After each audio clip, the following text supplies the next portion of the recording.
All right, many thanks for staying with your preferred network, GH1 TV, and of course with your award-winning show on morning television, Ghana's preferred show on morning television. My name is Beswa Dona Hammond, and of course my King Calf will be joining me pretty shortly. There's coming ahead a lot of lifestyle conversations. Indeed, this is where we begin the lifestyle segment. We're going to be looking at a lot of things, including sports chat, news extra with Early Carries the Slave Princess, and a lot more in this particular, segment and final hour of the show. So stick and stay. Well, the Times of Africa is out. I'm fortunate this morning to have been joined by a member of the team to tell us exactly, what it is with the magazine and the way forward. So yes, Komal Sharraf. She's the manager of business development and public relations at the Times of Africa. Good morning, Good Komal, morning. and yeah, thanks for coming in. Tell us about the Times of Africa.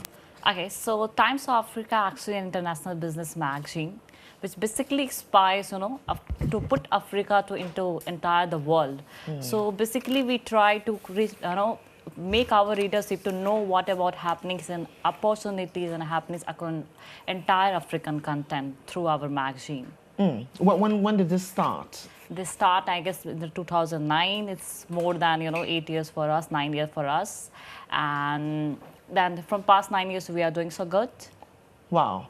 And where's the headquarters situated? It's headquartered in New Delhi, India. New Delhi. Yes. Okay. Who's the CEO? Okay, so Is it an Indian organization? Yes, that's all are the Indians. So it is started by Mr. Kirit Sobati, who is the chairman of this company, and then CEO of this is Mr. Rohit Khattar. Wow, interesting. So it's all Indian, and your punchline, indeed, by your name alone, you said the Times of Africa, Yes. and your punchline as well says that what bringing Africa to the world. Yes.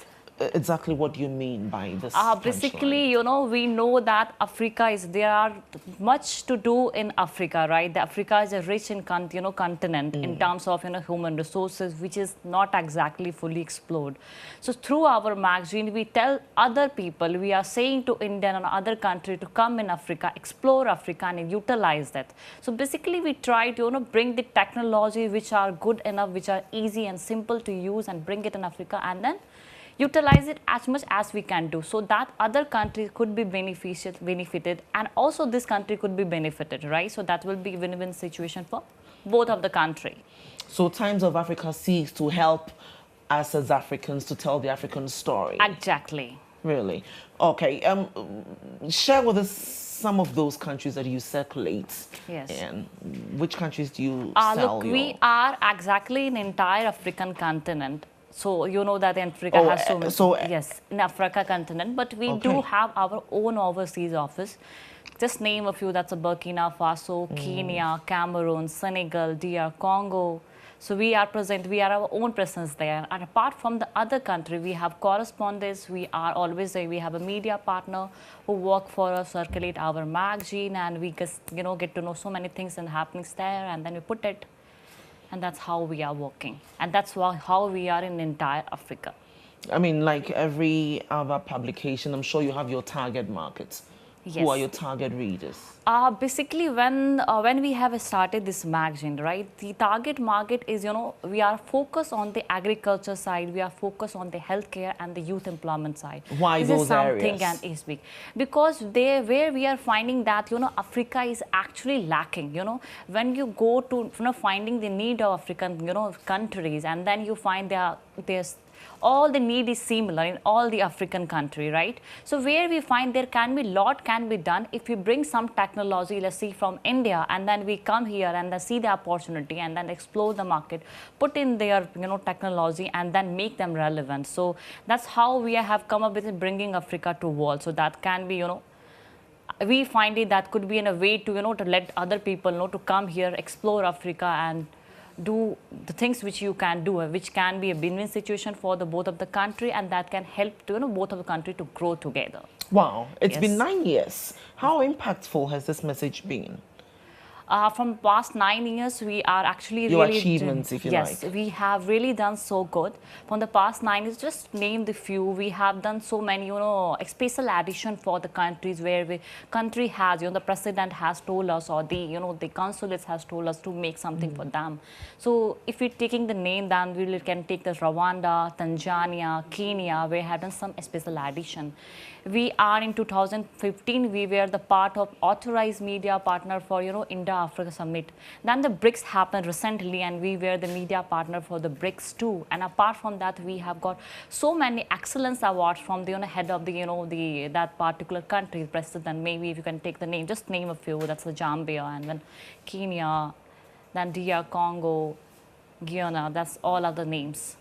So, per the areas that you're focusing on, agricultural sector, the youth, and the third one, which is? Youth employment, and then... Yeah, I guess it's youth and employment. Yes.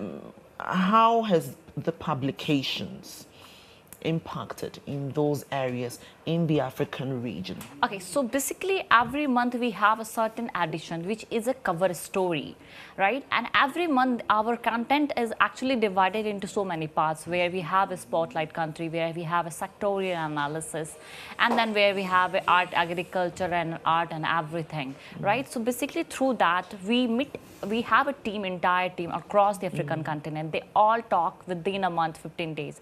And then we decide what's happening, which is, which countries should be spotlighted, so that people should, mic readers who have a very good, have a magazine, the numbers are very good readership. Even we have a very good approach, they reach in our social network and then our own website, our own portal, right? So through us, we try to focus their, mind, the reader's mind, that this is the area, this is the country which is doing so good. They have natural resources which is full of them, which you can be utilized. So basically we try to put everything in our magazine, and we put everything in a way, way by way, step by steps, and then we do it. So for every month we have certain, maybe it could be agriculture, youth employment, banking and finance. There are so many more. There's healthcare, and then financing, and then your president was also, this is yes, one of I the see the yes. president gracing the cover Yes. of. Yes. Is this the latest edition? This is our January edition. Your president one has been. So how often does it come out? Is it on monthly basis, quarterly basis? Yes. It's monthly. So every month you have yes. one out. Yes. I think the question I was asking was as to whether you're able to tell us, if the objective of this publication has in any way informed policies in the areas that you're focusing on in the African region. So, for instance, for the kind of information that you put out, yes. Are you able to tell us if it's in a way informed some policies in the agricultural sector, for instance, that has helped boost agriculture in the African region or in specific countries? Okay, basically when suppose that the addition is about on the agriculture, right? So we put something, from each of the country about the agriculture, and then what's happening, where is the good in that about the agriculture. And then even our magazine is just not a part for, the person, just not the corporates. We even circulate our magazine to all the embassies, the president house, the ministries, and the chamber of commerce, right?